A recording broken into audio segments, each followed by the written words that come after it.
Hello all of you. आज हम class 10th physics यानी कि विज्ञान के स्नेल का नियम पढ़ेंगे। सबसे पहले स्नेल के नियम के बारे में जानने से पहले आपको अपवर्तन क्या होता है पता होना चाहिए। जब प्रकाश एक माध्यम से दूसरे माध्यम में प्रवेश करता है तो उसकी गति और दिशा बदल जाती है। इस घटना को अपवर्तन कहते हैं। इसका सबसे अच्छा उदाहरण है जो आप खुद देख सकते हो। एक ग्लास लेके उसमें आधे ग्लास में पानी फिल कर लेना और उसमें पेंसिल रख देना। आप देखोगे आपको ऐसा नज़र आएगा जैसे पेंसिल मुड़ी हुई है। जैसे मैं आपको दिखाऊं तो आप इसमें देखोगे खाली ग्लास में यदि पेंसिल रखी है तो वह सीधी नज़र आ रही है, और यदि ग्लास में पानी है और फिर पेंसिल रखी है तो पेंसिल क्या है, मुड़ी हुई नज़र आ रही है। बीच में से ऐसा नज़र आ रहा है जैसे पेंसिल कटी हुई है।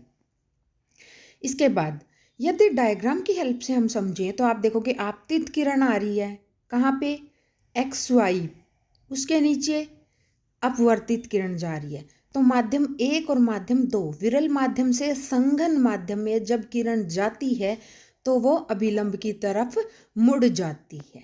ठीक है। यदि सरल संघन माध्यम से विरल माध्यम में जाएगी तो अभिलंब से दूर जाएगी, और यदि विरल से सघन में जाएगी तो अभिलंब की तरफ आएगी। कौन? आपतित किरण। इसके बाद हम बात करते हैं स्नेल के नियम की।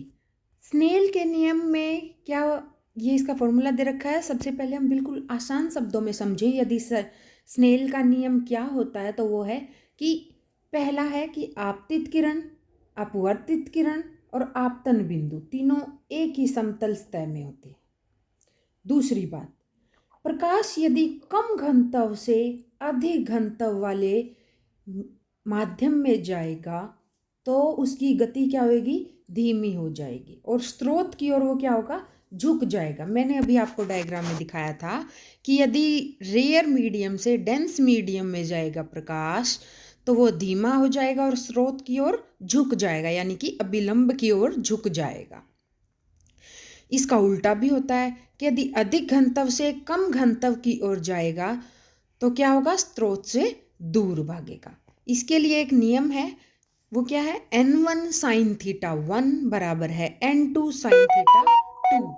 इसमें क्या होता है, n1 क्या है, पहले माध्यम का अपवर्तनांक, और n2 दूसरे माध्यम का अपवर्तनांक, थीटा 1 आपतन कोण और थीटा 2 अपवर्तन कोण। अब आप देखोगे इसमें जो I है ये है बेटा आपतन कोण, और जो R है वो है अपवर्तन कोण।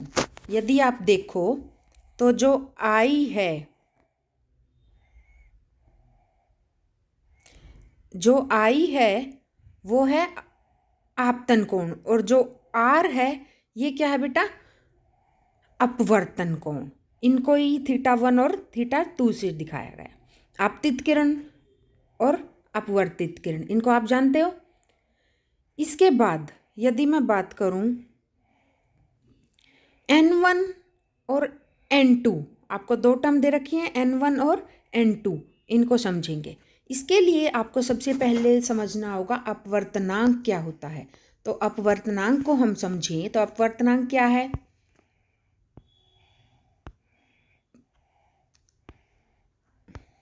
अपवर्तनांक क्या है बेटा, कि अपवर्तनांक है प्रकाश वो मैं पेंसिल ढूंढ रही थी, दोबारा निकलेगी तो। अपवर्तनांक होता है बेटा, चलो कोई नहीं, प्रकाश की गति वैक्यूम में डिवाइडेड बाय माध्यम में प्रकाश की गति, कि प्रकाश की गति बिल्कुल खाली जगह पे जहाँ पे हवा भी नहीं है उसमें कितनी है, और बटे में माध्यम में गति कितनी है, इनका जो रेशियो निकलेगा, जो डिवाइड करके अंश निकलेगा वो क्या होगा, अपवर्तनांक। यदि आपको एक बात बताऊं, माध्यम में अपवर्तनांक अधिक है तो प्रकाश क्या होगा, धीमा हो जाएगा। माध्यम में अपवर्तनांक क्या है, अधिक है तो प्रकाश क्या हो जाएगा, धीमा हो जाएगा। इसके उदाहरण हैं ये तीनों अपवर्तनांक, आपको याद रखने हैं कि वायु में अपवर्तनांक कितना होगा, 1, और पानी में कितना होगा, 1.33, और कांच में कितना होगा, 1.3। 5, ये तीनों आपको याद रखने हैं क्योंकि मेनली ये 3 ही अपवर्तनांक लिए जाते हैं क्वेश्चंस में। ठीक है, तो अब आप इस एग्जाम्पल में देखो, वायु से कांच में जब प्रकाश जाएगा तो आपतन कोण 30 डिग्री, ये आपको क्या दे दी, क्वेश्चन दे दिया, ये आपको उदाहरण दे दिया। n1 कितना है 1, n2 कितना है 1.5। इन तीनों को जब आप n1 sin theta 1, n2 sin theta 2 इसमें पुट करोगे तो आपका आंसर आ जाएगा। साइन की वैल्यू आपको निकालनी आती है, साइन 30 डिग्री क्या होता है, मैथ्स में आपने ट्रिग्नोमेट्री में याद किया ना टेबल, वहीं से वही काम आएगी as it is.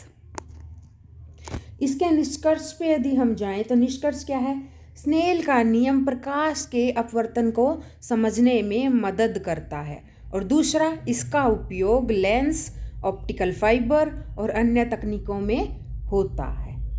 Thank you. उसके